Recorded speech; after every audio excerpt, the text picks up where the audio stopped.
సువార్త కూడిక ఏర్పాటు చేయబడ్డది. ప్రభువుని యేసుక్రీస్తు నామమున మిమ్మల్ని అందరినీ ప్రేమతో ఆహ్వానిస్తున్నాం. దయచేసి మీ పనులు ముగించుకొని ఈ సువార్త కూడికకు వచ్చి మీరు కూడా సువార్త విని రక్షణ పొందాలని ప్రభు యొక్క అభిమతం. కాబట్టి దయచేసి రండి, ప్రార్థనతో ఆరంభించుకుందాం. పరలోకమున్న మా తండ్రి, పరిశుద్ధుడు అయిన దేవ, యేసుక్రీస్తు ప్రభు నామమున మీకే వందనా స్తోత్రములు చెల్లించుకొని ఆరాధిస్తున్నాం. అన్ని నామముల కంటే పరినామం మీకు అనుగ్రహింపబడినందుకై స్తోత్రములు. మీ కుమారుని యేసుక్రీస్తు వారి ద్వారా మమ్మల్ని ప్రేమించి మీరు రక్షించినందుకై స్తోత్రములు. తండ్రి, మీకే వందనము చెల్లించుకొని ఆరాధించి పూజిస్తూ ఉన్నాం. దేవుని పట్టణమా అని మీరు సెలవిస్తూ వచ్చారు. పరిశుద్ధమైన పట్టణంలో మీరు నివసించేవాడు. అయితే యేసుక్రీస్తు ప్రభువుగా మా కొరకైన మధ్యవర్తిగా ఈ లోకమునకు వచ్చి మీరు జరిగించిన కార్యములన్నిటికై స్తోత్రములు. మా ఊటలన్నీ నీ అందే ఉన్నవని వారు పాటలు పాడుదురని సెలవిచ్చినట్టుగా వాయిద్యములు వాయించుదురని సెలవిస్తూ వచ్చారు. దేవా, మీ కార్యములకై స్తోత్రములు. మా ప్రియులు చేర్చుకుని వారు ఇచ్చిన ఆతిథ్యం బట్టి స్తోత్రములు. మీ పరిశుద్ధ లేఖనాలు మాకు అనుగ్రహించు తండ్రి. వీడియోలో వింటున్న వారిని జ్ఞాపకం చేసుకోండి. వారికి రక్షణార్థముగా వారి ఆత్మలు సమకూర్చబడినట్లుగా, వారి ప్రాణం తెప్పరిల్లినట్లుగా మీ వాక్యం ద్వారా మీ కార్యం చేయండి. పాటలు పాడట్లో కూడా మాకు సహాయం చేయండి. ఇంతవరకు సువార్తలో మీ కృప చూపించారు. ఇలాగ తన నెలకొకసారి ఆయా గ్రామానికి వెళ్ళి మేము చేసే సువార్తను మరి దీవించండి. సమయాన్ని దీవెనకరంగా చేసుకోమని, మా నోటికి తోడై ఉండమని, నీ నోరు బాగుగా తెరువుము, నేను దానిని నింపెదను అని సెలవిచ్చారు. తండ్రి, అలాగూ మీరు సహాయపడండి. యేసుక్రీస్తు ప్రభు ప్రశస్తమైన నామములో స్తుతించి తండ్రి, కనబడిన అంధకార శక్తులను బంధిస్తూ మీ రక్త ప్రోక్షణ ఈ స్థలం పైన ప్రోక్షించుకుంటూ మీ అధీనంలోకి తెస్తూ యేసు ప్రభు నామమున ప్రార్థిస్తున్నాము తండ్రి, ఆమేన్. రండి, పాటలు పాడేవారు.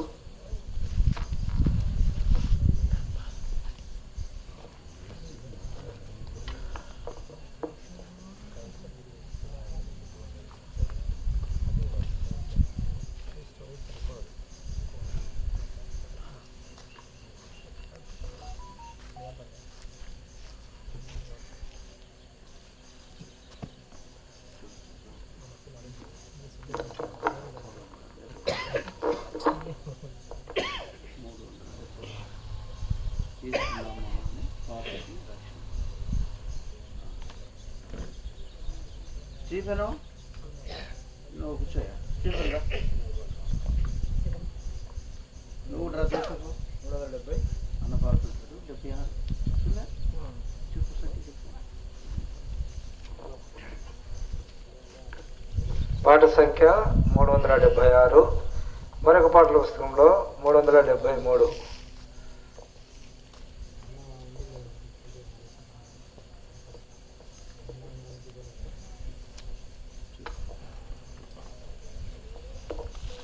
ఇద్దరు కలిసి పెట్టుకోండి. అన్న నడుపుతారు, పాటలు చెప్తూ ఉంటారు. ఒక దగ్గర పెట్టుకుంటే ఇద్దరికి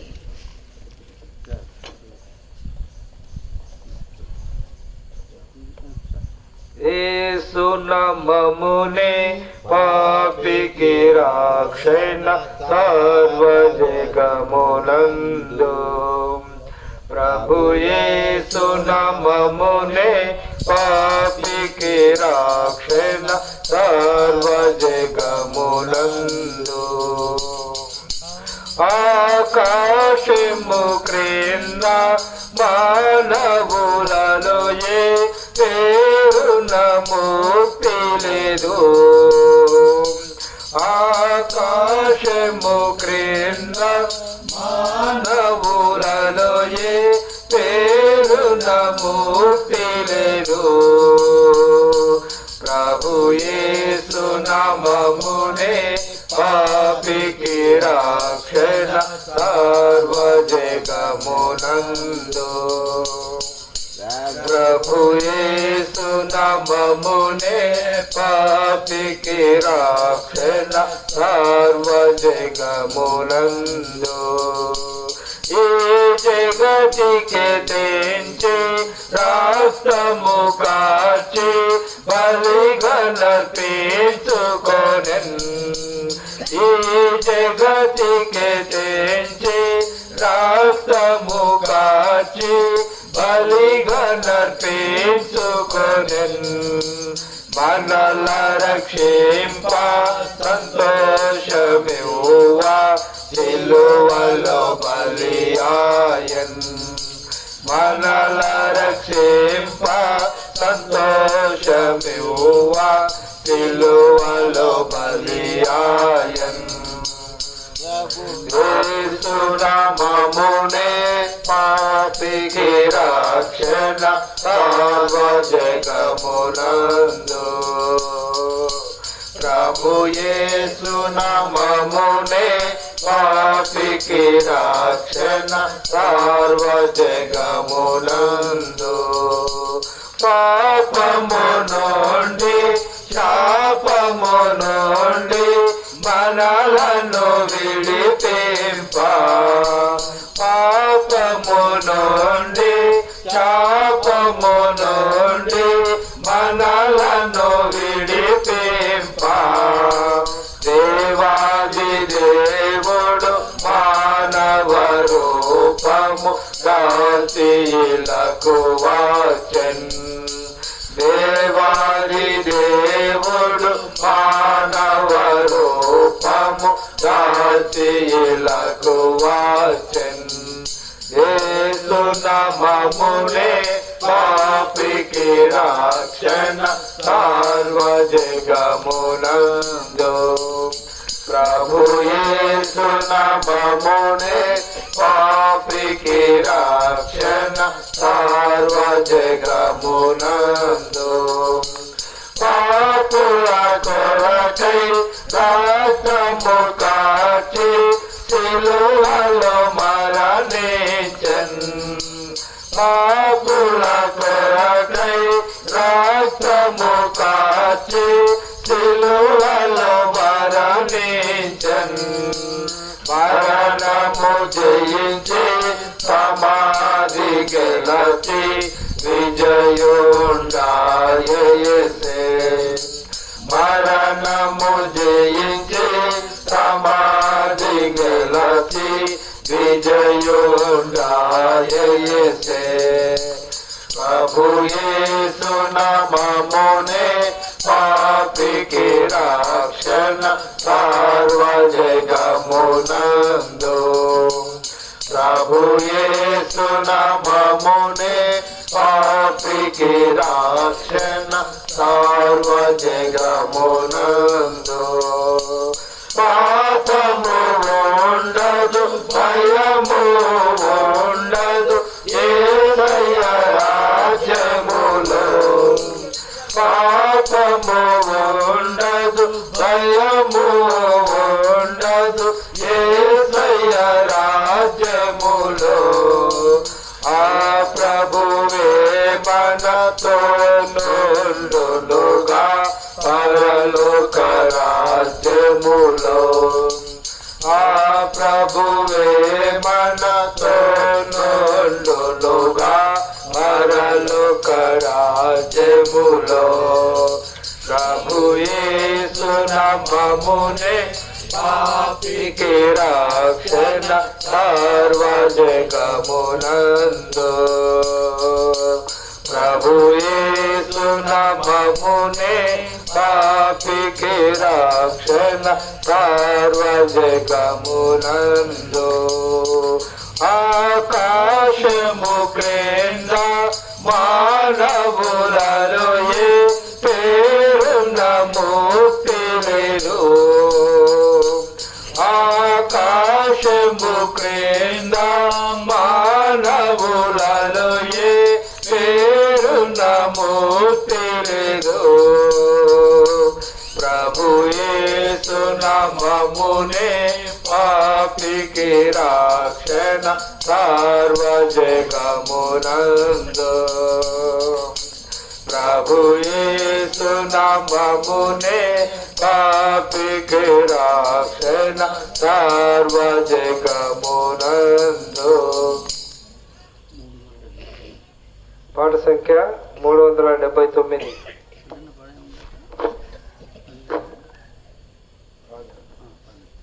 పాట సంఖ్య 379. మరొక పాటల పుస్తకంలో 376.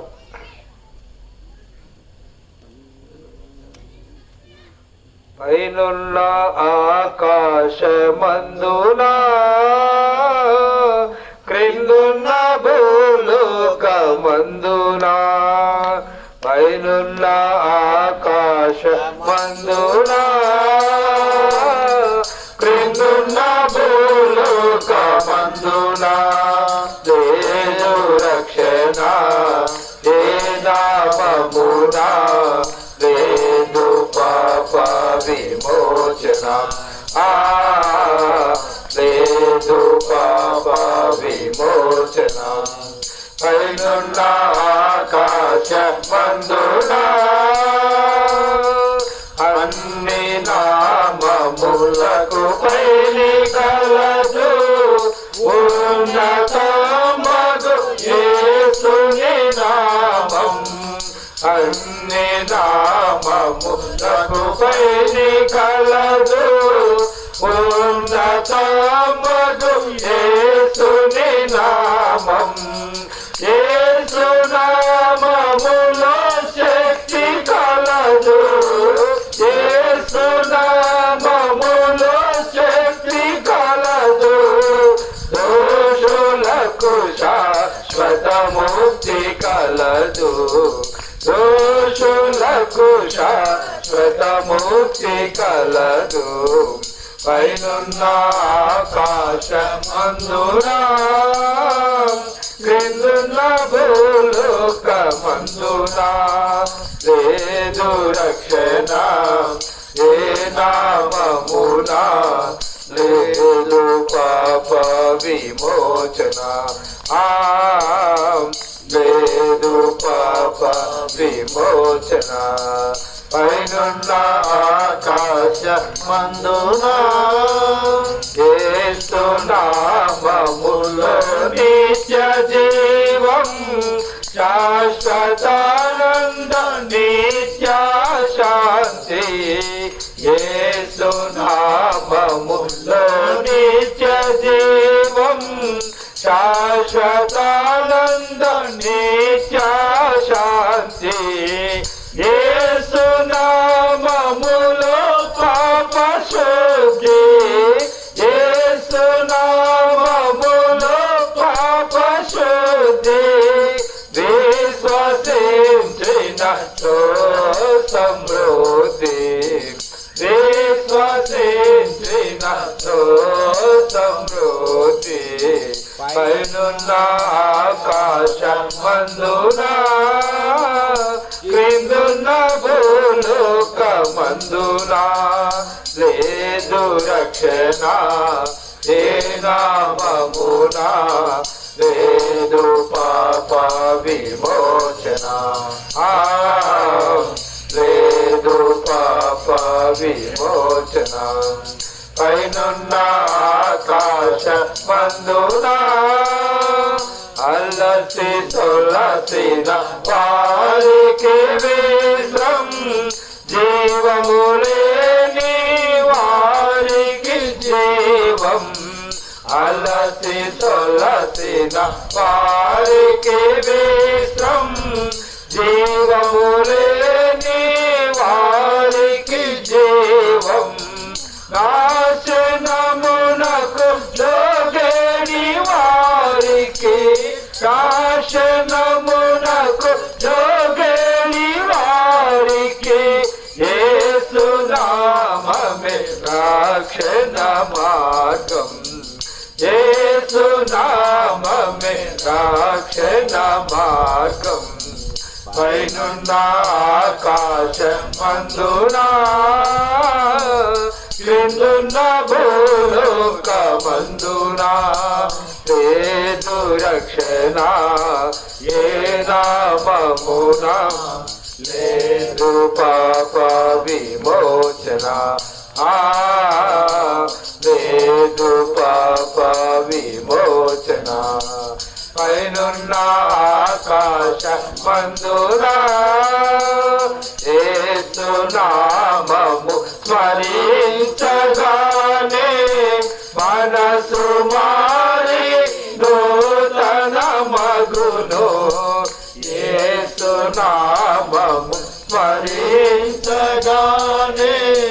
మనసు మారి నూతన మగును వేదమేమియు లేదెవ్వరికి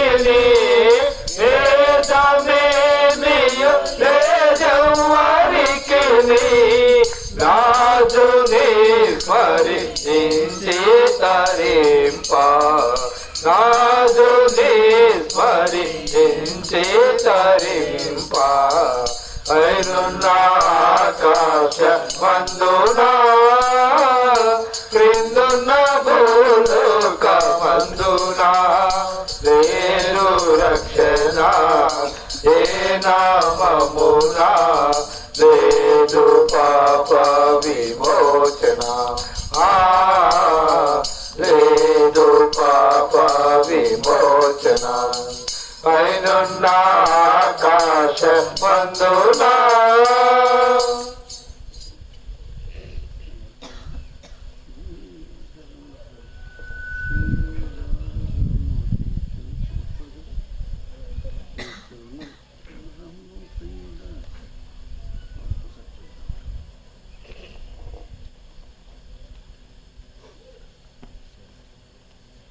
యేసు చెంతకు రమ్ముకుడి యేసు చెంతకు రమ్ముకుడి 320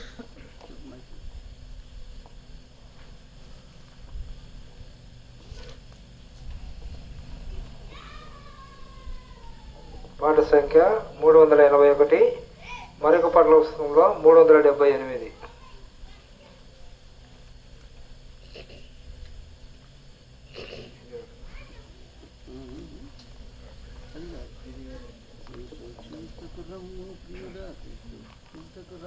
ప్రియుడా ఆయనే జీవజలము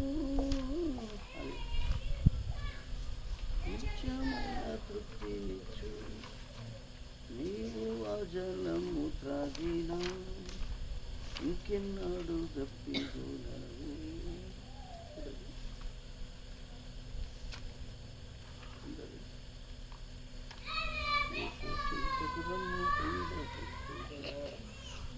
ఉంది కాకపోతే సంఖ్యలో యేసు చెంతకు రమ్ము ప్రియుడ క్రీస్తు చెంతకు అదేనా అది అంటే ఉంది దీంట్లో ఉందమ్మా యేసు ఇట్లా దీంట్లో ఉంది యేసు చెంతకు రమ్ము ప్రియుడ రమ్ము ప్రియుడా యేసు చెంతకు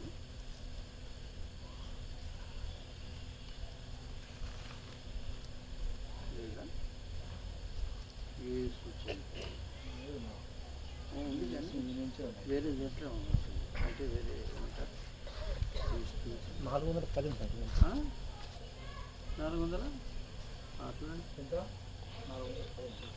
చూడండి సార్ అదేనా దాంట్లో కూడా ఉంది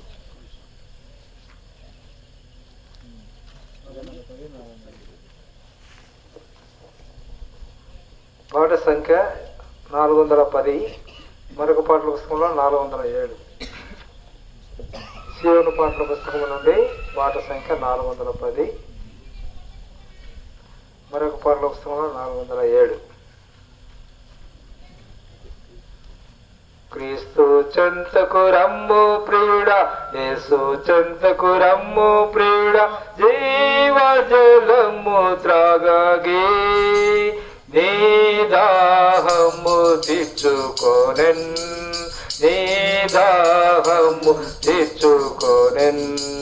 క్రీస్తు చెంతకు రమ్ము ప్రియుడా, యేసు చెంతకు రమ్ము ప్రియుడా, ఆయన జీవ జలము నిత్యమైన తృప్తినిచ్చును, ఆయన జీవ జలము నిత్యమైన తృప్తినిచ్చును.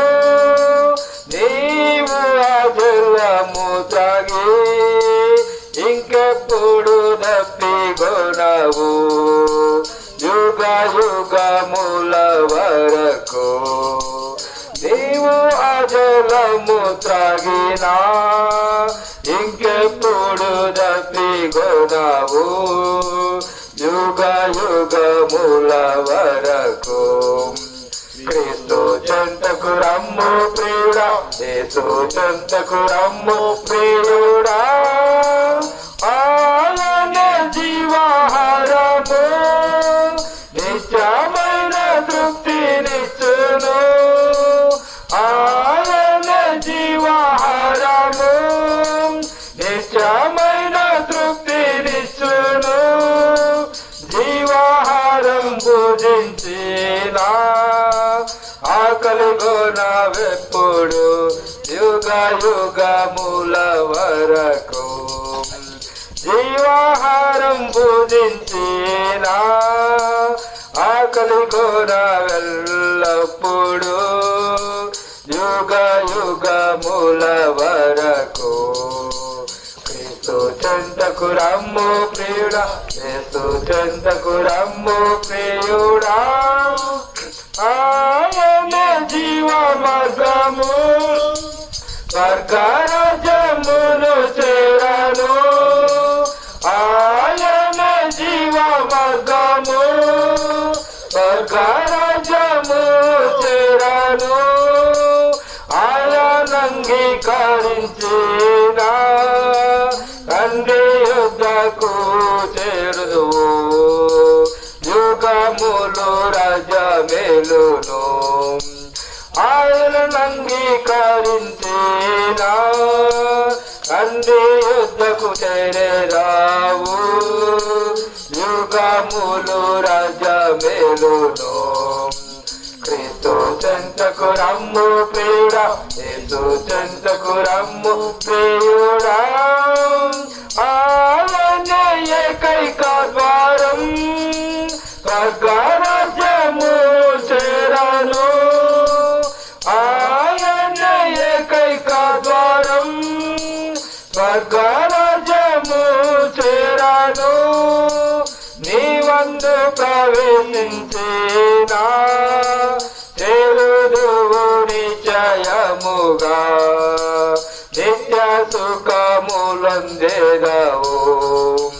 క్రీస్తు చెంతకు రమ్ము ప్రియుడా, యేసు చెంతకు రమ్ము ప్రియుడా, ఆయన నిత్య సత్యము సర్వలోకమును రక్షింప, ఆయన నిత్య సత్యము సర్వలోకమును రక్షింప. ఆయనను స్వీకరించిన నిత్య శిక్ష నుండి తప్పించు, సదా ఆయనతో నుందువు. ఆయనను స్వీకరించిన నిత్య శిక్ష నుండి తప్పించు, సదా ఆయనతో నుందువు. క్రీస్తు చెంతకు రమ్ము ప్రియుడా, యేసు చెంతకు రమ్ము ప్రియుడా, జీవ జలము త్రాగి నీ దాహము తీర్చుకొనన్, నీ దాహము తీర్చుకొనన్.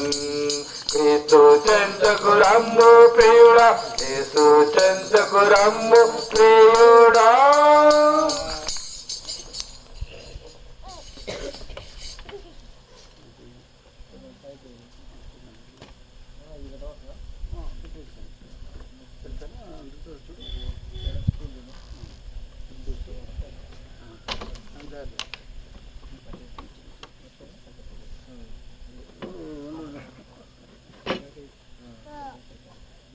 సరిపోతుంది చూడు.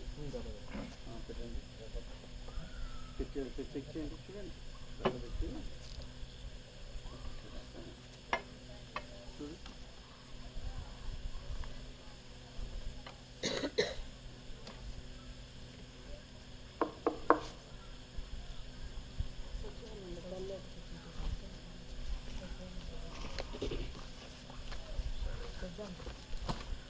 ఈ సాయంకాల సమయంలో సువార్త కూడిక కొరకై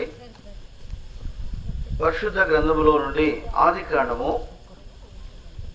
2వ అధ్యాయం తీసుకుందాం. ఆది కాండము 2వ అధ్యాయం 4వ వచనం నుంచి కొన్ని వచనాలు మనం మార్చి చదువుకుందాం. 4వ వచనం నుంచి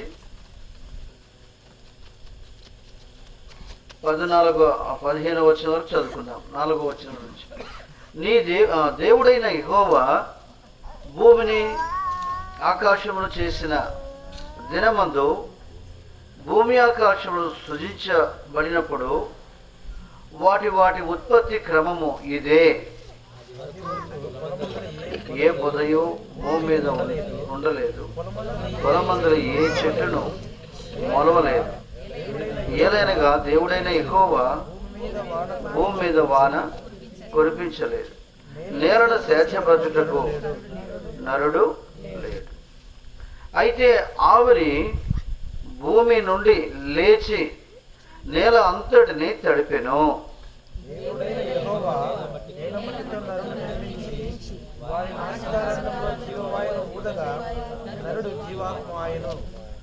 దేవుడైన యెహోవా తూర్పున ఏదెనులో ఒక తోట వేసి తాను నిర్మించిన నరుని దానిలో ఉంచెను. చూపునకు రమ్యమైనది, ఆహారమునకు మంచిదినైన ప్రతి వృక్షమును ఆ తోట మధ్యను జీవవృక్షమును మంచి చెడ్డల తెలివినిచ్చు వృక్షమును నేల నుండి మొలిపించెను. మరియు ఆ తోటను తడుపుటకును ఏదెనులో నుండి ఒక నది బయలుదేరి అక్కడి నుండి చీలిపోయి 4 శాఖలాయెను.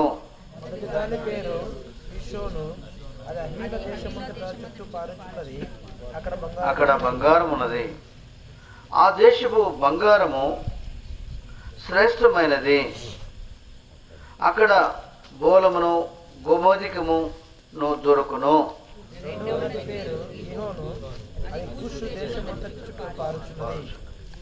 మూడవ నది పేరు హిద్దికేలు.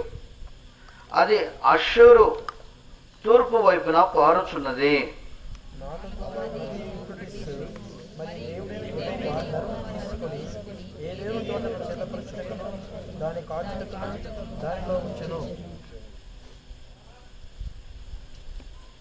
ప్రభు తన వాక్యాన్ని మన కొరకై ఆశీర్వదించును గాక.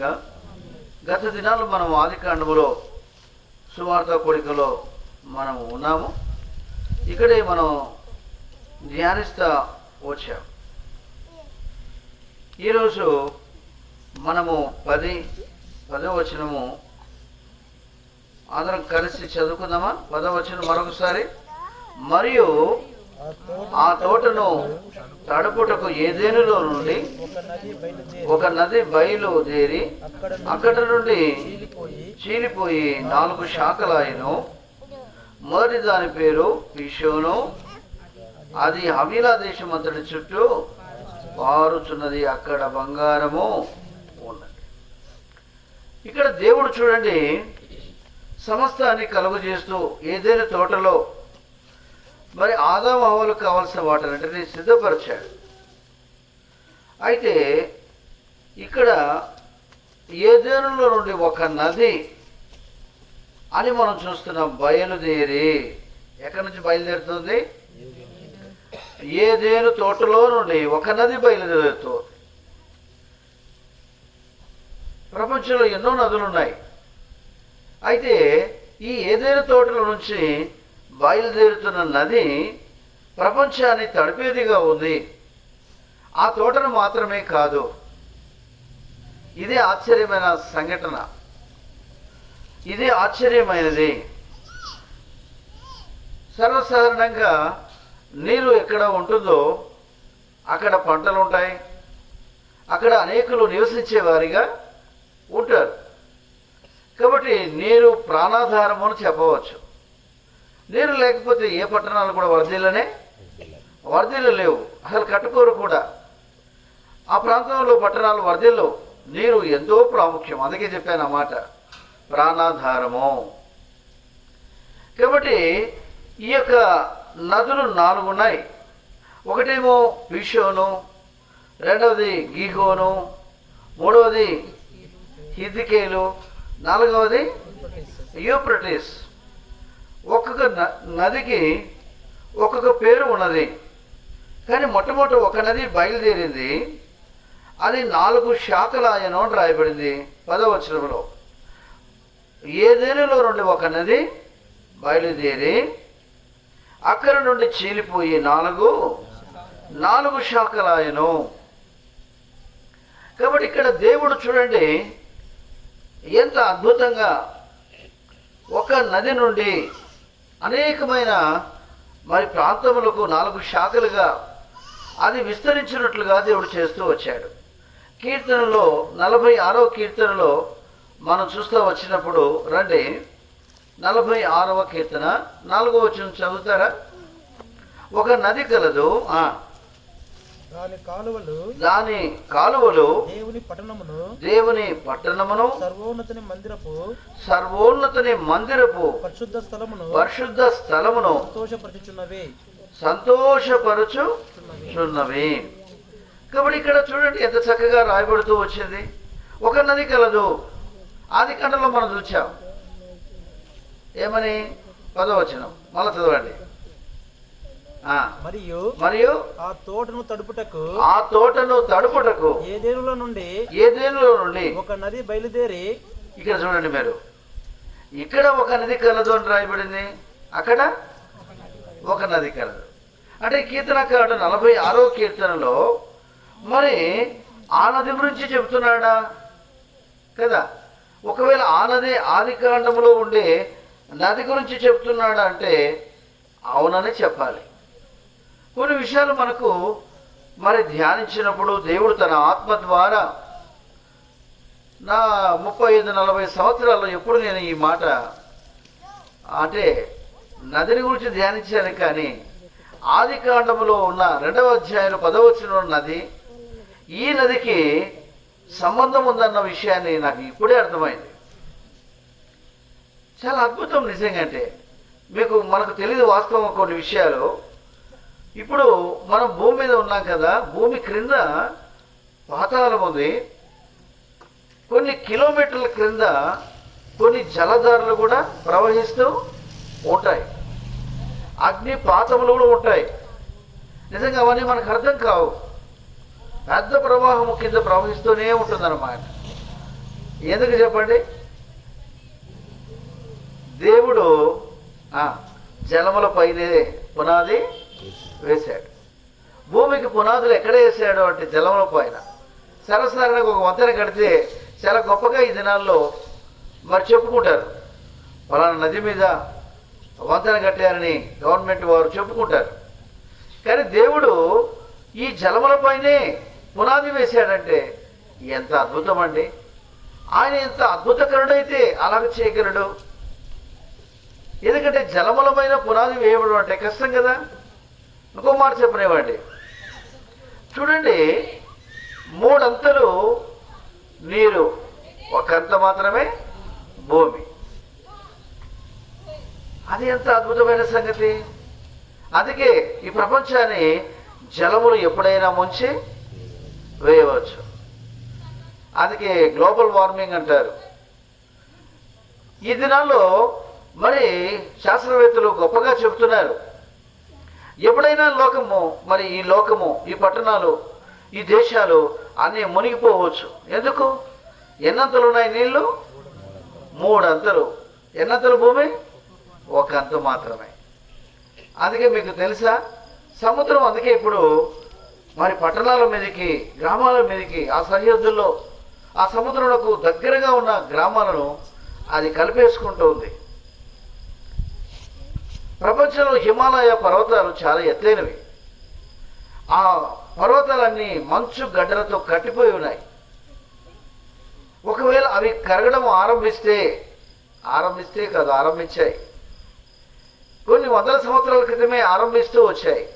ఇప్పుడు మరి ఎక్కువగా మరి వాతావరణ కాలుష్యాన్ని బట్టి మరి ఈ యొక్క మంచు కొండలు కరిగిపోతూ సముద్రంలోని నీళ్లు వచ్చేస్తున్నాయి.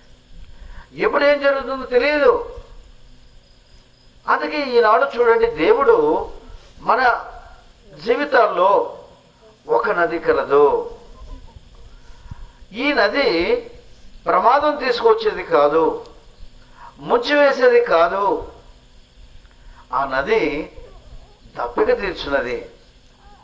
ఆ నది పంట పొలాలకు మన జీవనాధారమైనది ఆ నది.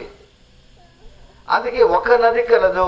ఒకవేళ ప్రకటన గ్రంథంలోకి వెళ్తే అక్కడ కూడా రాయబడింది. 22వ అధ్యాయము 1వ వచనం చదవండి. అక్కడ చక్కగా రాయబడింది ఆ మాట. ఎంతసేపా?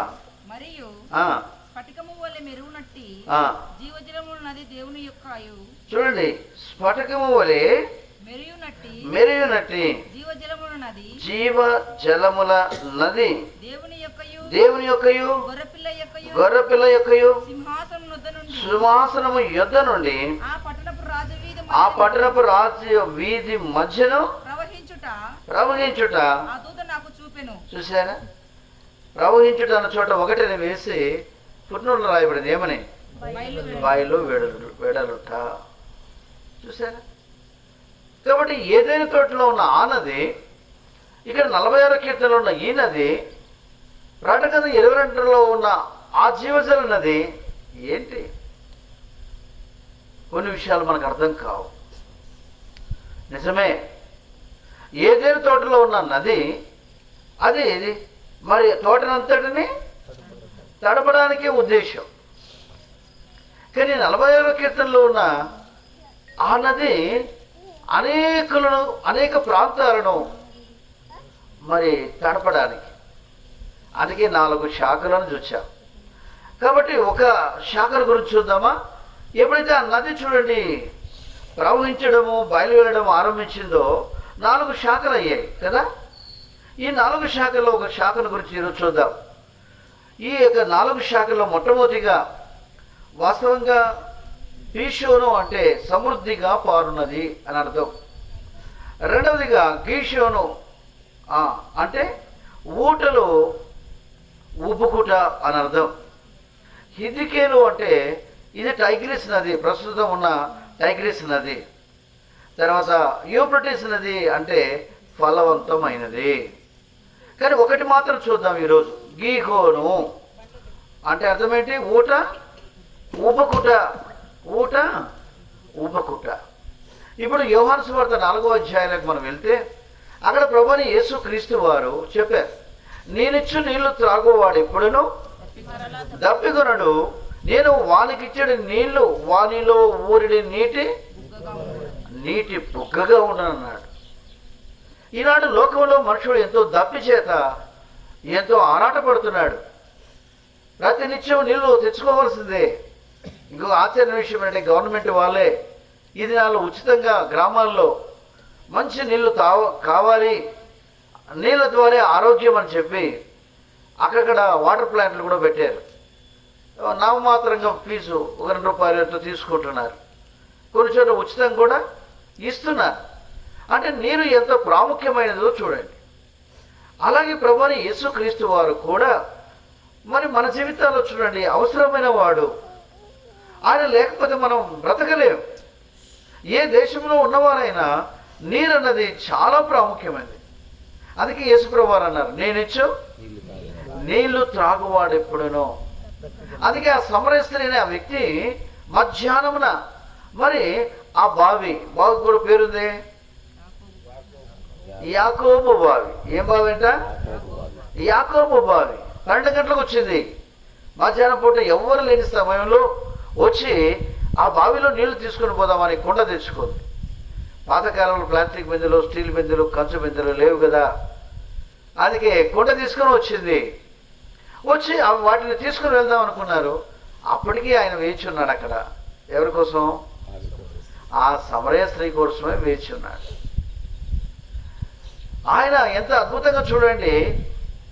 మరి ఆమెతో సువార్త ఆరంభించలే. మనమైతే ఏం చేసేవాళ్ళం? ఇదిగోమ్మా ఈ పత్రిక తీసుకో, నువ్వు నమ్ముకుంటే పరలోక రాజ్యం, నమ్మకపోతే నరకం. అయిపోయా సువార్త మనం చెప్పిండేవాళ్ళం. ఆయన చూడండి ఎంత ఓపికగా వేచి ఉన్నాడు. ఆత్మ విషయమై దీనులైన వారు ధన్యులు, దేవుని రాజ్యము వారిది. ఆయన ఆ ఆత్మను రక్షించడానికి ఎంతగా వేచి ఉన్నారో చూడండి. సరసరణంగా ఎండపూట మనం ఏం కోరుకుంటాం? నీడను కోరుకుంటాం. ఎక్కడైనా దగ్గరలో మరి చెట్టు ఉంటే, నీడ పడుతూ ఉంటే అక్కడికి వెళ్ళి ఉండాలని ఇష్టపడతాం. కానీ యేసుప్రభువు వారు చూడండి, ఎండలో ఆమె కొరకు వేచి ఉన్నాడంటే ఆమె విషయమై ఎంత బాధ్యత కలిగి ఉన్నాడు, ఎంత శ్రద్ధ కలిగి ఉన్నాడు, ఎంత ప్రేమ కలిగి ఉన్నాడో చూడండి. ఆశ్చర్యమైనట్టే మాటలో మాట కలపడానికి ఆయన ఇష్టపడ్డాడు. ఆమె హృదయంలో ఏముందో అందుకే రాయబడింది, ప్రతి వాని హృదయము అగాధము అంటాడు. ఏంటిదంట? అగాధము. అదేంటి? ప్రతి వాని హృదయం అగాధమా? అవును. మనం ఒకరి హృదయంలో ఉన్నది మనం తీసుకోలేము, తెలుసుకోలేము. అందుకే ఇర్మియా అంటాడు, హృదయము అన్నిటికంటే మోసకరమైనది, ఘోరమైన. మనం ఏమనుకుంటాం? వ్యాధి మన శరీరంలో బయట ఉందనుకుంటాం. కాదు, హృదయములో ఉంది. ఈనాడు చూడండి, మనుషుడు అందుకే మానసిక వ్యాధితో, వేదనతో బాధపడుతూ ఉన్నాడు. ఎందుకు ఆ మానసిక వ్యాధి? లోకంలో పెద్దవాళ్ళు అంటారు, మనోవ్యాధికి మందు లేదు. అంతే. నువ్వు ఎన్ని హాస్పిటల్కి పో, మందు లేదు. మనోవ్యాధి. ఏదో జీవితంలో ఏదో నష్టపోయాను, ఏదో సాధించలేకపోయాను, ఏదో అవమానం పొందాను. ఈనాడు మన ప్రతి మనుషుడు పాపములో ఇలాగే కొట్టుమిట్టాడుతూ ఉన్నాడు. నిజం కాదా? ఎంత భక్తి చేస్తున్నా, ఎంత పూజ పునస్కారాలు చేస్తున్నా, జీవితంలో ఇటు ఆరాటం పోరాటంతోనే జీవితాన్ని కొనసాగిస్తూ ఉన్నాడు. అందుకే యెషయా గ్రంథంలో ఉంటాడు, భక్తిహీనులు కదులుచున్న సముద్రం వంటి వారు అంటాడు. కదులుచున్న సముద్రం. సముద్రాన్ని మనం చూసినప్పుడు చాలా అందంగా ఉంటుంది, ఆనందంగా ఉంటుంది. బా ఎంత చల్లటి గాలి, ఎంత బాగుంది, కాసేపు ఇక్కడే ఉన్నామా అన్నట్టుగా ఉంటుంది. కాస్త చీకటి పడింది, అప్పుడు దాని అలలు ఘోషిస్తూ ఉన్నప్పుడు అక్కడ రాయబడింది, అది బురదను మైలను పైకి వేయదు. బురదను మైలను. సముద్రం ఈ లోకానికి సాదృశ్యం. అది బురద, మైల. ఈ లోకాన్ని ఎంతగా మనం ప్రేమించి ఈ లోకంలో ఎంతగా సుఖించాలని ఆశపడతామో, ఇది బురద, మైల. ఈనాడు ఇట్టి మైల కలిగి, ఇట్టి బురద కలిగి, ఇట్టి పాపం కలిగి మనుషుడు మరి సతమతమవుతున్నాడు. అందుకే కీర్తనకారుడు దావీదు అనే భక్తుడు చాలా బాగా అంటాడు. ఏమని? ఎవరు చెప్పట్లేదే? ఏ ఊబి మరి ఇప్పుడు వచ్చేసిందే. నాశనకరమైన గుట్టలో నుండి, చికట గల దొంగ ఊబిలో నుండి ఆయన నన్ను పైకెత్తను. ఉందా నా జీవితంలో ఈ అనుభవం? చాలా మంది బాప్తిసాలు తీసేసుకుంటారు. ముఖ్యంగా పల్లెటూరులో ఎక్కువగా ఇష్టపడతారు. బాప్తిసం ఇస్తానంటే తీసుకుంటే నా పాపాలు కూడా పోతాయి, నేను ఒక పద్ధతిగా బతకవచ్చు అనుకుంటారు. అది తప్పేం కాదు అనిపిస్తుంది, నిజమే, తీసుకోవచ్చు. కానీ అంతరంగంలో మార్పు అన్నది ఉండదు. అందుకే చాలామంది ఏమి పాపములు చేయకూడదో వాటిని మరలా చేస్తూ వస్తారు. నేను దీన్ని మానుకోలేను అనుకుంటారు, నేను ఇలాగ ఉండలేను అనుకుంటారు. సాధ్యం ఎవరికి సాధ్యమవుతుందండి అబద్ధాలు చెప్పకుండా? ఇప్పుడు భార్యతో అబద్ధాలు ప్రతిరోజు చెప్తానే ఉంటారు. ఏమంటాడు? నేను రేపు తాగను, నీ మీద ఒట్టంటాడు. తప్పకుండా డబల్ కోట తాగుతాడు. పిల్లల మీద ఒట్టు పెడతాడు. ఆమె ఏడుస్తూ ఉంటే ఏడవద్దు, పిల్లలు తీసుకుని వాళ్ళను పెట్టి నీ మీద ఒట్టు, పిల్లల మీద ఒట్టు, మళ్ళా ఫుల్గా తాగొస్తాడు. ఈనాడు మనుషుడు పాపమునకు దాసుడైపోయాడు. ఒక మాట చెప్పాలంటే బానిస బ్రతుకు. ఏ బ్రతుకంట? అంత కష్టపడి వరి నాట్లకు వెళ్తారు. నిజంగా ఎంత ఆ బురదలో ఎంత పని నాకు తెలుసు. వరి నాట్లు నేను కూడా వేస్తూ వచ్చాను. నిజంగా ఎంత కష్టం. అందుకే వాళ్ళు అంటారు ఏమని? మేము మా కష్టాన్ని మర్చిపోవడానికే తాగుతున్నాం అంటారు. కొంతమంది తెలివిగా ఏమంటారు? మా కష్టాన్ని మర్చిపోవడానికి, నిద్ర రావడానికే. నిద్ర ఎందుకు రాదని? నువ్వు అంత కష్టపడితే నిద్ర రాకపోవడం ఏంటి? నువ్వు తినడం ఆలస్యం, నీకోసం వేచి ఉంటుంది నిద్ర. నువ్వేం తాగాల్సిన అవసరం లే. నువ్వు తాకపోయినా భోజనం చేసి కూర్చుంటే అదే నిన్ను పండుకోబెడుతుంది. ఎందుకంటే నువ్వు అలాంటి కష్టపడ్డావు. కష్టజీవులు సుఖమైన నిద్ర పొందుతారని రాయబడింది ప్రసంగి గ్రంథంలో. కాబట్టి అలాగ మోసపరుచుకోవద్దు నీ హృదయాన్ని. నిజమే, అనేక మంది వారి జీవితాల్లో ఏదో కారణం చేత పాపానికి దాసులైపోయి, బానిసలైపోయి, ఒళ్ళు గుల్ల చేసుకొని కష్టార్జితమంతా నష్టపరుచుకుంటున్నారు. పగలంతా కష్టపడితే 1000 రూపాయలు సంపాదించారనుకోండి, సాయంకాలానికి 100-200 మిగులుతాయి. పిల్లలకి ఏం పెట్టాలా? అప్పులకి ఏమి ఇవ్వాలా? డ్వాక్రా గ్రూపుకు ఏం కట్టాలా? మళ్ళా అప్పు. అందుకే అన్ని అప్పులు చేసుకొని ఇంకా దిక్కులేక వాళ్ళు వచ్చి వడ్డీ అడిగి, వీళ్ళు వచ్చి అసలు అడిగి, ఇక జీవితంలో నెమ్మది లేక ఇంకెందుకులే నేను చచ్చిపోతానని చచ్చిపోయే వాళ్ళు ఎంతమంది లేరు? ఈనాడు కులం తక్కువై కాదు, మరి తినడానికి తిండి లేక కాదు, ఇల్లు లేక కాదు, భార్య లేక కాదు. అందమైన భార్యను ఇచ్చాడు దేవుడు, అందమైన పిల్లల్ని ఇచ్చాడు దేవుడు. అయితే మనుషుడు పాపానికి దాసుడైపోయాడు. అందుకే యేసుప్రభువారు అన్నారు, నేను ఇచ్చిన నీళ్లు తాగువాడు ఎప్పుడు దప్పిక కొనడు. ఎప్పుడైతే యేసుప్రభువారు ఆమెతో మాట్లాడి అనేక విషయాలు ఆమె హృదయంలో ఉన్నవి బయటికి తీసుకొచ్చాడో, ఆమె ఎంత భక్తిపరురాలంటే మనకంటే భక్తిపరురాలు ఆమె. ఎవరు? సమరయ స్త్రీ. అమ్మ నీకు పెనిమిటి ఉన్నారంటే ఉన్నారండి, యథార్థంగా ఒప్పుకుంది ఆమె కూడా. నాకు ఎంతమంది పెనిమిట్లు ఉన్నారు? 5 పెనిమిట్లు ఉన్నారు. అంతమందితో సంసారం చేస్తుందా? ఈనాడు లోకము తీరు అలాగుంది, పాపములో మగ్గుతూ ఉంది. భర్త ఉండి కూడా, భార్య ఉండి కూడా ఈనాడు మనుషుడు ఇట్టి పాపానికి, ఇట్టి వ్యభిచారానికి, ఇట్టి జారత్వానికి బానిస అయిపోయాడు. బానిస అంటేనే బాగుంటుంది. ఎంతకాలం ఇలాగ జీవిస్తావు? దేవుని వాక్యం చెబుతోంది, పాపము చేసే వాడిని పాతాళము పట్టుకుని రాయబడింది. పోలీసులు కాదు, సిబిఐ వాళ్ళు కాదు. నీ పాపం నిన్ను పట్టుకొని అవమానపరిచేదిగా ఉంటుంది. ఎంత సిగ్గుచేటు! పాపము ప్రజలకు అవమానము తెచ్చునని రాయబడింది. ఈనాడు అవమానంలో అందుకే చూడండి, చాలా మందికి బ్రతకలేక, ఎందుకులే నా బలహీనతలు అందరికీ తెలిసిపోయాయి, నేను ఇక దాన్ని మానుకోలేను, దీన్ని మానుకోలేను, కాబట్టి నేను చచ్చిపోతే పీడ పోతుంది కదా అనుకుంటున్నారు. చాలామందికి తెలీదు, చచ్చిపోతేనే పీడ పట్టుకుంటుంది. ఎందుకంటే నీ పాపమును బట్టి నువ్వు చనిపోయినావు గనక, ఆత్మహత్య చేసుకున్నావు గనక. దేవుడు బ్రతకడానికి సెలవిచ్చాడు, బ్రతకడానికి ఆయుష్ ఇచ్చాడు, కానీ చనిపోవడానికి కాదు. చాలామంది తెలియక క్షణిక ఆవేశముతో పైకి చూస్తారు. పైకంటే ఆకర్షణకి కాదు, ఫ్యాన్ గుర్తు. దేన్ని చూస్తారు? ఫ్యాన్ చూసి ఉరేసుకుంటే సులభంగా పని అయిపోతుంది అనుకుంటారు.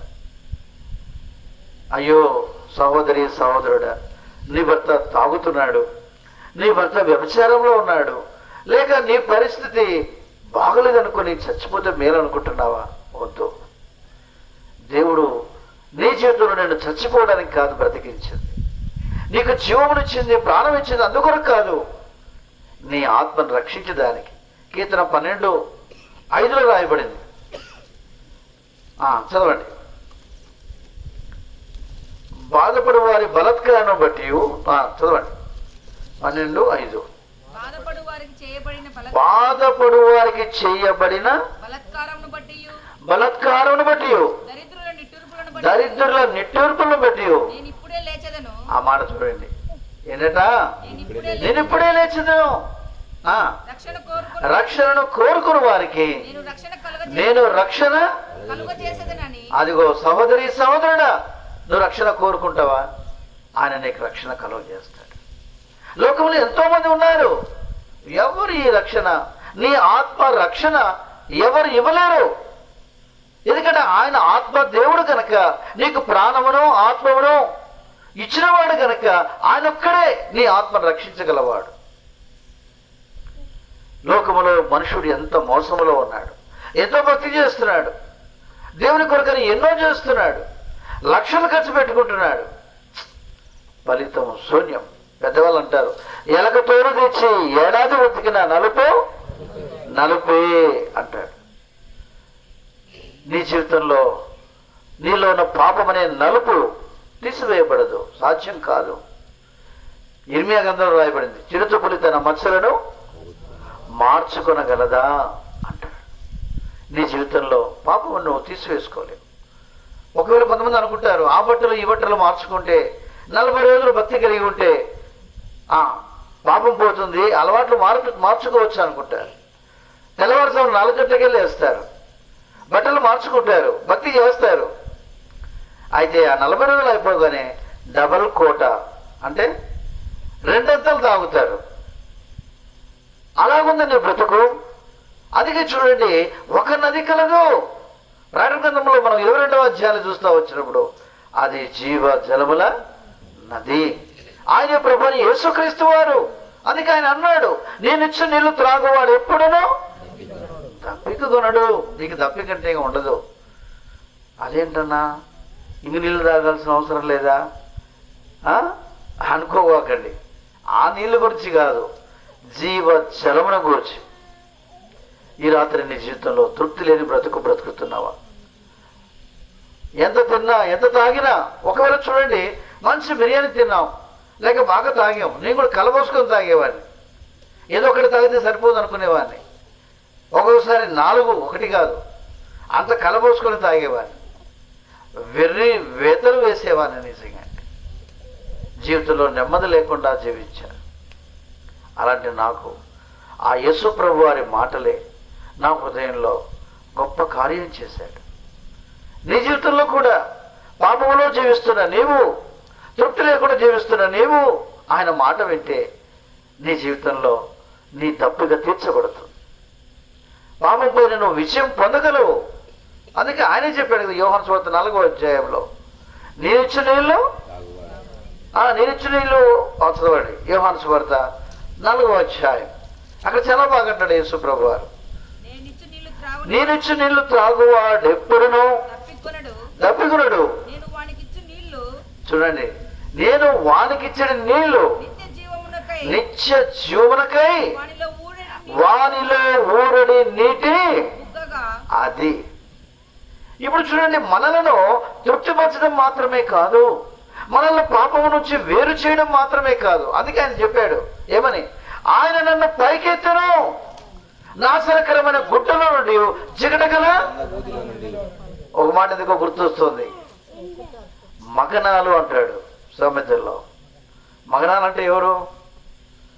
మగన్ని కలిగినదేని, అంటే భర్త ఉండినదేని, పెళ్ళి అయినదేని.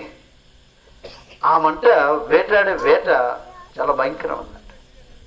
ఎందుకంటే పాపానికి అలవాటు పడింది కాబట్టి ఎవరినో ఒకరిని కంట్రోల్లో తీసుకుంటుంది. ఆ మగనాలు భయంకరమైంది. సామెతలో నాకు చాలా కాలం నుంచి అనిపించింది, ఆ విషయం ఒకసారి చెప్దాం కూడా అనిపించింది. ప్రవచనం మీద ఒకసారి చెప్తాను మీకు. ఎంత భయంకరమైంది ఈనాడు అనేక మంది జీవితాల్లో ఆ మగనాలు అంటే మగన్ని కలిగి ఉన్నది, పెళ్ళి అయినది. నిజంగా అనేక మంది యవనస్తులను, అనేక మంది కుటుంబాలను ఏం చేస్తుంది? పాడు చేస్తాం. ఈనాడు లోకములో అలాంటి దానవుగా ఉన్నావా? అందుకే యేసుక్రీస్తు ప్రభువారు ఎందుకు ఆ సమరయ స్త్రీతో అంతగా మాట్లాడుతున్నాడు? ఆమెను పాపం నుంచి విడిపెట్టేదాన్ని. అందుకే అక్కడ మనం చూడగలం, ఆమె చాలా భక్తిగా, మాకు మా తండ్రి అయిన యాకోబు ఉన్నాడు, మా పితరులు ఆ యొక్క పర్వతం మీద ఆరాధించువారని చాలా భక్తిగా నటించింది. అయితే ఆయన మాట్లాడి అనేక విషయాలు ఆమె నోటి నుంచే పాపాన్ని బయటికి తీసుకువచ్చి ఒప్పుకునేటట్టు చేసి, అందుకే ఆమె అన్నది, నిజమే సత్యమే చెప్పితివనెను. ఏమంటుందామె? సత్యమే చెప్తివయ్యా, సత్యమే. ఈనాడు నీ జీవితంలో సత్యం నేను తాకుతుండగా, నిన్ను ఒప్పిస్తుండగా, నువ్వు పాపివి అన్న విషయాన్ని బహిర్గతం చేస్తుండగా, దేవుడు నీ జీవితంలో ఆయన ఇచ్చే రక్షణ ఇందాక మనం చదివాం. ఏమని? బాధపడి వారికి చేయబడిన బలత్కారం బట్టి, దరిద్రుల నిట్టూర్పును బట్టి నేను ఇప్పుడే, అది చూడండి, దేవుడు ఆ పరలోకమందున్న దేవుడు, నేను ఇప్పుడే లేచెదను నీ కొరకై నా కొరకై. ఆయన పరలోకములో ఉన్న ఆ దేవుడు, జీవజల బుగ్గగా ఉన్న ఆయన, ఆ సింహాసనం నుండి పారుతున్న ఆ నది, ఆ జీవజల నది నీ యొద్దకు, నీ ఇంటికి వచ్చి ఉంది.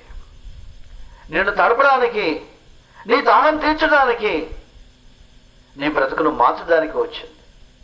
ఇందాక సహోదరులు పాట పాడుతూ వచ్చారు, ఆయనే జీవజలం. అంగీకరిస్తావా? యేసు ప్రభువా, నీవు జీవజల నదివని విన్నాను. ఈ లోకంలో ఉన్నవి ఎన్నో తాగుతున్నాను, తింటున్నాను, తృప్తి లేదు. అందుకే చూడండి, చక్కటి బిర్యానీ తింటాం, అది ఇది బాగుంది అనుకుంటాం, చప్పరిస్తాం. అయితే పొద్దున్నేకంత మళ్ళా ఖాళీ, మళ్ళా ఆకలి అవుతుంది. రాత్రి బిర్యానీ తిన్నాను కదా అని 1 గంట లేటు, ఉదయకాలం 11 దాకా టిఫిన్ చేయలేదనుకోండి, కడుపు ఊరుకుంటుందా? శబ్దం చేస్తుంది, బడబడబడబడని, నీరసం వచ్చేస్తుంది.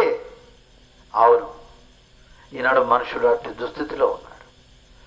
కాబట్టి యేసు ప్రభువుని నమ్ము, ఆలస్యం చేయవద్దు. అందుకే ప్రభుని యేసుక్రీస్తు వారు చూడండి, ఆ యొక్క నిలువకొయ్య అడ్డకొయ్య పైన అలాగూ వేలాడదీయబడి తన రక్తమంతా దారులు దారులుగా కార్చాడు. మన నిమిత్తం ఆయన ప్రాణం పెట్టాడు. బిడ్డకు జ్వరం వస్తే తల్లి పచ్చం ఉంటుంది అంటారు. జ్వరం వచ్చింది ఎవరికి? బిడ్డకు. పచ్చం ఉండేది ఎవరికి? ఎవరు? తల్లి. అదేంటి? అదంతే ప్రేమ. నా బిడ్డకు బాగైతే చాలు, ఏమి తినదు, భర్త తిని ఫుల్గా పడుకుంటాడు. ఏందయ్యా జ్వరం వస్తుంది, పిల్లల్ని చూపిస్తేలే రేపు అంటాడు. ఈమె మాత్రం పడుకోదు, అట్లే చూస్తూ ఉంటుంది బిడ్డను. ఈనాడు తల్లి కంటే తండ్రి కంటే ఆయన నిన్ను నన్ను ప్రేమిస్తూ ఉన్నాడు. అందుకే ఆయన ప్రాణం ఇచ్చాడు. అందుకే ఆయన ఒక మాట చెప్తున్నాడు, రక్షణను కోరుకున్న వారికి నేను రక్షణను కలుగజేసేదను. నువ్వు కోరుకో. సహోదరి సహోదరుడా, నీ జీవితంలో రక్షణ కోరుకోకపోతే పాపం పైన నీకు విజయం రాదు. ఆయన చెప్పాడు కదా, ఆయన నన్ను పైకి ఎత్తెను. ఎవరు? ప్రభువైన యేసుక్రీస్తు వారు. పాపమును జయించే శక్తి నీకు ఇవ్వగలడు. ఏ సిగరెట్ కాదు. కొంతమంది ఏం చేస్తారు, అన్నీ అనుకుంటారు, తీరు సిగరెట్ దగ్గర బానిస అయిపోతారు. నాకు అన్ని అలవాట్లు పోయినాయి కానీ అదొక్కటి సీక్రెట్గా తాగుతారు సిగరెట్. కొంతమందికి ఆకొక్క అన్న అన్నీ పోయినాయి కానీ అది నమలకపోతే కష్టం అన్న. అదేంటి సిగరెట్ ఏంది? కొంతమందికి పొగాకు. ఒక ఆయన చాలా సంవత్సరాల క్రితం ఒక చోట పొద్దున్నే భార్యను కొడుతూ ఉండేవాడు. 4 గంటలకు 3 గంటలకే కొడతాడు ఆయన లేచి.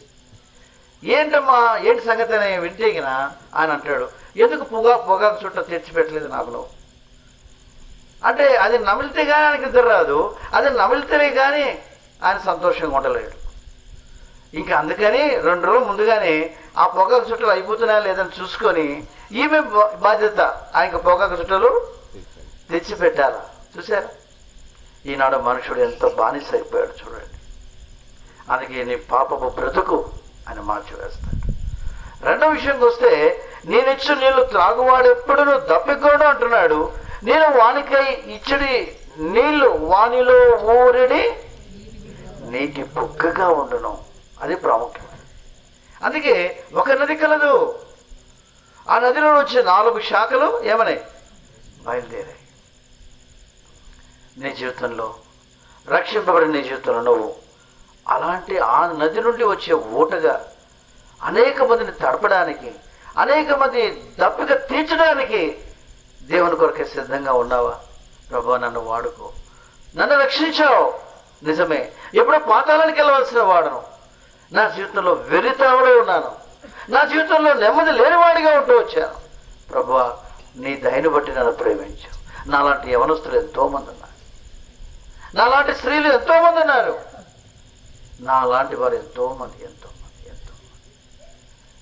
నన్ను వాడుకో ప్రభువా. నేను కూడా ఆ జీవజల నది వలె ప్రవహించినట్లుగా దేవా నాలో కాగించి, ఈ నది ఎక్కడికి పారనో అక్కడి జలచరములన్నీ బ్రతుకును. హెస్కేలు గ్రంథంలో 47వ అధ్యాయంలో మనం చూడగలం. నువ్వు ఎక్కడ ఉద్యోగం చేసినా, ఎక్కడ నువ్వు నివసిస్తున్నా, నీ ద్వారా నువ్వు దేవుని ఊటగా మార్చబడినప్పుడు అనేక మంది నీ దగ్గరకు వచ్చి విన్నపము చేసుకునేవారు ఉంటారు, బాధలు చెప్పుకునేవారు ఉంటారు. ఒకసారి అయితే నాకు బాగా గుర్తుంది. నా ఉద్యోగంలో ఒక ఆయన అనవసరంగా నన్ను కొట్టాడు. ఏ కారణం లేదు. ఆయన ఉద్దేశం ఏంటంటే, నన్ను కొడితే నేను ఉద్యోగం చేయకుండా ఇంటికి వెళ్ళిపోతాను, నా స్థానంలో ఆయన చేరాలని ఆయన ఉద్దేశం. సరే, ఎట్లాగైతే నేను ఆ దినాల్లో రక్షణ పొందాను కొత్తగా. ఒకరోజు పెందలకడే 5 గంటలకి నేనున్న రూమ్కు వచ్చి ఆయన నా కాళ్ళు పట్టుకున్నాడు. ఆయన దాదాపు అప్పటికే 65 సంవత్సరాల వయసు. అప్పుడు నాకు ఒక 25 సంవత్సరాల వయసు అంతే. నా కాళ్ళు పట్టుకుని ఆయన ఏడుస్తున్నాడు. తమ్ముడు, నీ చిన్నవాడైనా నీ కాళ్ళు పట్టుకున్నాను, నా కొడుకు లాంటి వాడివి, నన్ను క్షమించిన ఆయన అన్నాడు. అదేంటన్నా, నువ్వు ఎందుకు నా కాళ్ళు పట్టుకుంటూ వదిలిపెట్టంటే, లేదు నువ్వు నన్ను క్షమించానంటేనే నీ కాళ్ళు వదిలిపెడతా అన్నాడు. చూసారా, ఏడ్చి చేతులెత్తి మొక్కాడు. ఆయనకి ఏం జరిగిందంటే, నేనేం చేయలేదు, కానీ ఆయన ఉద్యోగమే ఊడిపోయింది. గవర్నమెంట్ వారు దొంగ సర్టిఫికెట్లతో తాను చేరాడన్న విషయం ప్రూవ్ చేయబడింది. ఏడ్చాడు. అయ్యా, నేను పిల్లలు గలవాడిని, ఎంతోమంది పిల్లలు ఉన్నారు, పిల్లలకు పెళ్ళిళ్ళు చేయాలి, నా బ్రతుకు చిన్నభిన్నమైపోతుంది, సమాజంలో అవమానం, ఇంక నేనేం చేయలేను, ఏమో నాకు తెలియదు, నేను కొట్టాను కాబట్టి ఇలా పోయిందేమో నా ఉద్యోగం, తెలియదు, నువ్వు ప్రార్థన చేయని దేవునికి అన్నాడు. చెబితే ఆశ్చర్యపడతారు. వారం 10 రోజులు ప్రార్థన చేశాను, మరలా దేవుడు ఉద్యోగం ఆయనకు ఇచ్చాడు. నువ్వు కూడా అలాంటి స్థానం వహించాలి. ఆయన జీవపు ఊట కలదు. మనం మధ్యాహ్నం కాదు, ఉదయకాలం చూసాము. ఏమని? మా ఊటలన్నయో మర్చిపోయారా? మా ఊటలన్నయో నీ యందే ఉన్నవి. వాళ్ళు ఏమన్నారు? 87వ కీర్తనలో, మా ఊటలన్నయో నీ యందే ఉన్నవి. అలాగో దేవుని స్తుతిద్దామా, అలాగే దేవుని కనపరుద్దామా? ప్రభు, నన్ను కూడా నీ కొరకైనా జీవపు ఊటగా ఆ యొక్క నది, ఒక నది కలదు. ఇందాక 46, అక్కడ ముగించుకుందాం. చదవండి ఎవరైనా. 40 ఎన్నో కీర్తన? 46వ కీర్తన. ఒక నది కలదు, దాని కాలువలు దేవుని పట్టణమును సర్వోన్నతుని మందిరపు పరిశుద్ధ స్థలమును. అదిగో చూశారా మాట, సంతోషపరుచుంది. అవును, ఎప్పుడైతే మనము ఆయన ద్వారా దప్పిక తీర్చబడి మన హృదయంలో మార్పు వస్తుందో చూడండి, మన హృదయం సంతోషంగా ఉంటుంది. అందుకే మీరు గమనించారా, ఆమె అక్కడ కుండ విడిచిపెట్టి ఊరిలోనికి వెళ్ళింది. అసలు వచ్చిన ఉద్దేశం ఏంటి? నీళ్ళ కోసం. ఎవరైనా వచ్చిన ఉద్దేశం నెరవేర్చుకోకుండా, నీళ్ళు తీసుకొని పోకుండా ఎవరైనా కుండ విడిచిపెట్టిపోతారా? ఒకవేళ అనుకుందాం, కుండ విడిచిపెట్టి ఇంటికి పోయిందనుకోండి, మరి ఏదో ఒక భర్త లేక ఇంట్లో పిల్లలు, నువ్వు నీళ్ళు తెస్తావని చూస్తున్నావమ్మా, తాగుదాం అనుకుంటే ఏది కుండేది అని అన్నారు అనుకోండి, ఏం చెప్తుంది? చెప్పగలదు. తన జీవితం మార్పు ఎంత సంతోషంగా చెప్పగలుగుతుంది, ఈయన నిజముగా లోకరక్షకుడు కాడా? ఎంత అద్భుతం! అక్కడ రాయబడింది, ఆమెను బట్టి అనేకులు ఆయన యందు నమ్మిక. అదే నీ ద్వారా నా ద్వారా ప్రభు నన్ను రక్షించిన తరువాత అనేకులు దేవుడు రక్షించాడు. కానీ నా జీవితంలో ఇంకా తృప్తి లేదు. ఒక టార్గెట్ ఉంది. ఏది నేను రక్షింపబడిన ఆరంభ దినాల్లో దేవుణ్ణి అడుగుతూ వచ్చానో అక్కడి కొరకై, ఆ సమయం కొరకై, ఆ సంఖ్య కొరకై నా ప్రాణం ఆరాట పడుతూ ఉంది. అవును, మేలుకున్నా, నిద్రపోయినా, భోంచేస్తున్నా, ఏం చేస్తున్నా ఆ ఫిగర్ ఏదైతే దేవుణ్ణి అడిగానో నేను, నా ప్రాణం భూమి మీద నుంచి తీసివేయబడే లోపుగా అక్కడ నేను వెళ్ళాలి. సహోదరి సహోదరుడా, గురిలేని బ్రతుకు బ్రతకవద్దు. వెకిలి చేష్టలతో జీవితాన్ని వ్యర్థపరచుకోవద్దు. నేను సీరియస్ చెప్తున్నా. దేవుని కొరకై పౌరుషం కలిగి, ఈ వ్యక్తి అండి, ఈ వ్యక్తి ద్వారా నేను ఎన్నో విషయాలు నేర్చుకున్నాను. ఈ వ్యక్తి స్నేహం నేను కలిగి ఉంటే నా జీవితం ఇంకా ప్రయోజనం అవుతుంది. నేను కొంతమంది యవనస్తులను చూస్తూ ఉంటాను. నేను హైదరాబాద్లో ఫిబ్రవరిలో నేను తర్ఫీదులో ఉన్నప్పుడు ఒక యవనస్తుడు ఉండేవాడు. ఆయన ఎప్పుడు మందిరానికి వచ్చినా, ఏ కూడికి వచ్చినా ఆయన అన్నింటిలో పాలు పొందుతూ ప్రార్థనలో, బైబిల్ స్టడీలో ఉండేవాడు. కానీ ఆయనకున్న మంచి లక్షణం ఏంటంటే, ఎవరు కొత్తగా వచ్చారో వాళ్ళతో కాసేపు మాట్లాడతాడు, వాళ్ళ అడ్రస్ తీసుకుంటాడు, వారి ఫోన్ నెంబర్ తీసుకుంటాడు. ఇంకో మాట చెప్పంటారా, కొద్దిగా సువార్త తప్పకుండా పంచుకుంటాడు. ఆరాధన అయిన తర్వాత కానీ, మీటింగ్ అయిపోయిన తర్వాత ఎక్కడో చోట మందిరంలో ఆయన ఒక మూలన వాళ్ళని కూర్చోబెట్టి వాక్యం చెప్పి పాపాలు ఒప్పిస్తాడు. నేను పలికినట్టుగా పలకంటాడు. పలుకుతారు, వాళ్ళు రక్షణ పొందారు. ఒక అబ్బాయి చెప్తే ఆశ్చర్యపడతారు, సాఫ్ట్వేర్ ఇంజనీర్, వాళ్ళు వైసెస్, అబ్బాయి పేరు చంద్ర. ఎంత ఆశ్చర్యంగా ఈ వ్యక్తి ద్వారా ఆ వ్యక్తి రక్షణ పొందాడు. నేను ఎందుకు చెబుతున్నానంటే, మన జీవితాల్లో మనం కూడా మా ఊటలన్నీ రండి ప్రార్థన చేసుకుందాం. పరలోకన మా తండ్రి, ఈ సాయంకాల సమయంలో మరొకసారి మీకు వందన స్తోత్రములు చెల్లించుకొని ఆరాధించి పూజించి గణపరుస్తున్నాం. ఆది కాండంలో 2వ అధ్యాయం 10వ వచనం ద్వారా మాతో మీరు మాట్లాడుతూ వచ్చారు.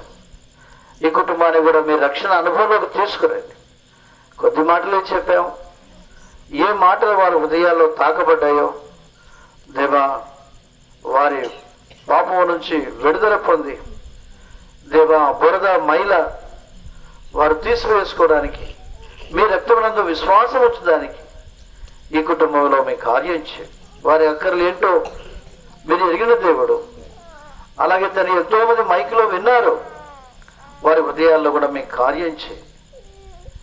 దేవా, నేనిచ్చే నీళ్లు త్రాగువాడు ఎప్పుడునూ దప్పిక కొనడు అన్నారు. నేను వానికై ఇచ్చడి నీళ్లు వానిలో ఊరడి నీటి బొగ్గగా ఉండన్నారు.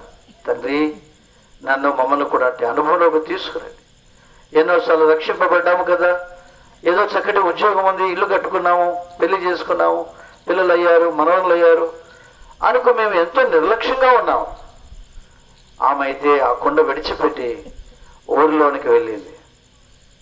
అనేకులకు రక్షణ స్వార్థ చెబుతూ వచ్చింది. ఈయన నిజముగా లోకరక్షకుడు కాడా అని ప్రశ్నించగలిగింది. అటు స్వార్థ భారం మాలో కూడా అనుగ్రహించు తండ్రి. ఒట్టి చేతులతో మీ వద్దకు రాకుందుముగాక. కొన్ని ఆత్మను సంపాదించి ఒకనాడు మంచి నమ్మకమైన దాసుడా అని మీ ద్వారా అనిపించుకోవడానికి తండ్రి ఆ ప్రయాస మాకు కూడా నేర్పు. మీ ప్రయాస ప్రభునందు వ్యర్థము కాదు అన్నారే, ప్రతి ఒక్కరికి ఈ ప్రయాస నేర్పించు. మీ వాక్యమును దీవించమని మీకే వందన స్తోత్రములు చెల్లించు. ఎవరి రాత్రికాల సమయంలో జీవితంలో విసుగుతో, జీవితంలో నెమ్మది లేక ఆత్మహత్యలకు పాల్పడాలని అప్పుల చేత, సమస్యల చేత ఉన్నారో అట్టి వారిని కూడా తీర్మానింపచేయండి. మీ రక్షణ పొంది వారు ఆనందించుదురుగాక. మీరు సంధించి మీ కార్యం చేయమని ఇంతవరకు మీరు తోడుగా ఉండి చేసిన మేలకై స్తుతిస్తూ యేసుక్రీస్తు ప్రభువు నామమున ప్రార్థిస్తున్నాము తండ్రి.